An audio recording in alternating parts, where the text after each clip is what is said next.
Thanks a lot. So a couple of years ago, I came here and talked about the human body's connection to the ocean, how we're all born with these amphibious dive reflexes that allow us to dive very deep for minutes and minutes at a time. And I talked about the people who had honed these abilities and used it, these free divers who were connecting with the ocean, who were connecting with themselves and with oceanic animals. And they were doing stuff like this. They were diving face to face with sharks. They were diving with dolphins. They were even having encounters with sperm whales. And along the way, I learned how to free dive.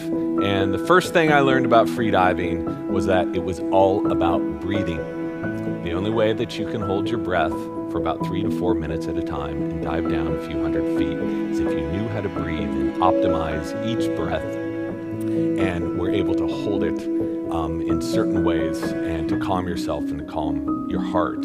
So the ability to hold your breath and to free dive, those were completely connected. They were one thing. But I kept wondering, what were the other benefits of breathing this way on dry land? Well, these guys knew it. Yogis, they understood that respiration was absolutely part of health. You can't have health before you master respiration.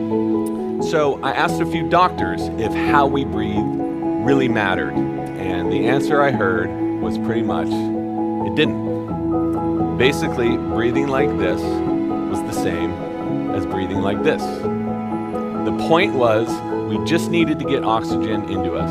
As long as we weren't diseased, our bodies would do the rest. We were all built with these amazing mechanisms that allow us to compensate if we're breathing too fast or too slow or too deep. Our bodies could do everything, and they would always maintain homeostasis. So I gave up researching this in any real way, but I kept practicing all of these different breathing techniques I learned from the free divers. And I noticed something. I felt a lot better, had a lot more energy, got a lot fewer headaches, I lost some weight. And so I got even more interested in this just from a personal standpoint, and I started some more stringent and intense breathing techniques. This is called Sudarshan Kriya, where you just sit cross-legged and you breathe in certain patterns. And I noticed within about 5 minutes of trying this for my first time, I sweated through my t-shirt, I sweated through my socks, through my jeans, my hair was wet. So if how we breathe didn't matter, why would sitting stationary and breathing in a specific pattern elicit such a transformation in my own body, give me so much energy, make me sweat like this? So obviously there was something going on here.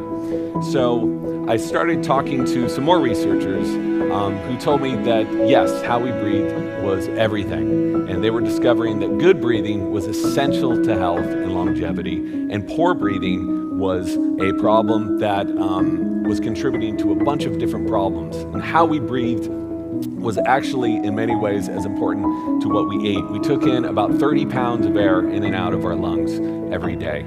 How we breathed was also as important as how much we exercised. So this good breathing, that was very good, it's very healthy. Poor breathing was really bad. And as a matter of fact, poor breathing habits were attributed to a number of chronic problems: hypertension, depression, chronic sinusitis, acid reflux. All of these things were either exacerbated or sometimes caused by poor breathing.